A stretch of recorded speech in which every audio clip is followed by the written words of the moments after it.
right, our workout today is going to be a progressive challenge.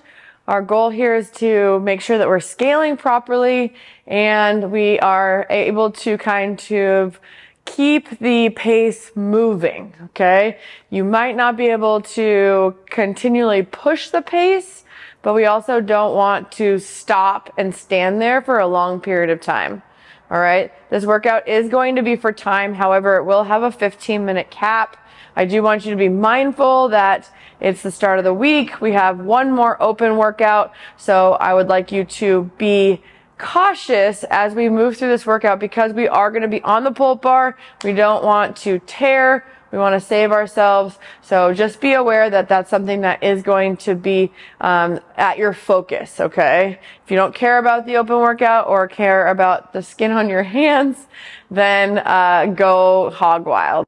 All right. Our workout today is going to start off with 50 air squats. We really want to focus on our range of motion always, but not because of the open, but because the health benefits outweigh the risk of keeping it short and going just changing the range of motion to something that's a little bit shorter. If you think about it, if we are constantly staying above parallel, the majority of our muscles working is the quads. There is never a transfer to the other part of our leg. And so if we are constantly just going straight up and down, quads are going to get blown up and we're missing an opportunity for those hips to stay healthy in that full range of motion. So we really want to focus on actually accessing those hamstrings.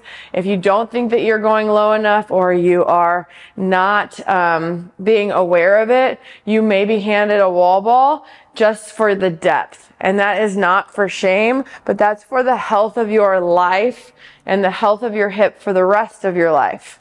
Okay. After we do 50 air squats, we're moving over to the pull-up bar where we're going to go ahead and complete 30 pull-ups. It's going to be a chin over bar pull-up. Now, at any point, any movement here, we can change the rep scheme of the pulling exercise. Okay. So keep that in mind that if you need to change the reps, you can look at the athlete notes and there are some suggested rep changes that you can do for the pulling exercise. Okay. Now, as soon as you finish those 30 pull-ups, you're going to rest 1 minute. This is going to be a mandatory rest. And then after that rest, we're going to go into the next stage, which is going to be 30 wall balls. We're going to go 20 pounds for the men, 14 pounds for the women. We're going to go 10 feet for the men and 9 feet for the women. Remember, the majority of your ball or 50% of your ball or more needs to be above that target. So you are going to be throwing a little bit higher than 10 feet and 9 feet. All right. After those 30 wall balls, we are going to go into 20 chest to bar pull-ups.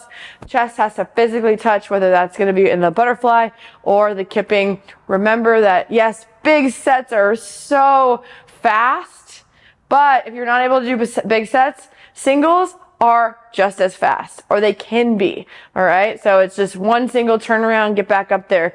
We don't want to have a pity party when we're going through singles. Singles are one quick movement, fast rest, back into the next movement. Okay. So keep that in mind.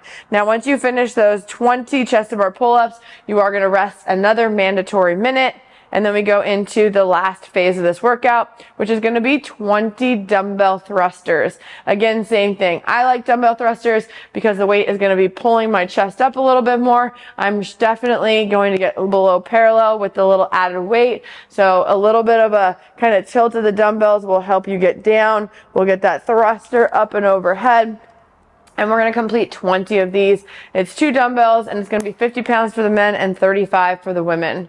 Now, as soon as we're done with that, you have 10 bar muscle ups. Okay, so we have 10 bar muscle ups. Again, in the athlete notes, there is a whole slew of scales. We have scales with dumbbell, bench supported rows.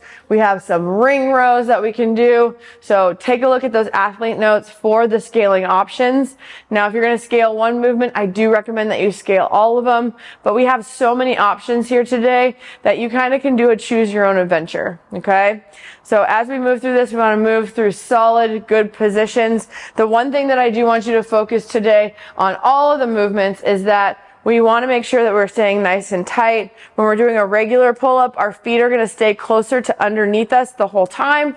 And that's going to be that chin over bar pull-up. The foot doesn't go out as far as it will for the chest to bar pull-up. On a chest to bar pull-up, we're going to go ahead equally go fast from the transitions, but the feet do go a little bit higher.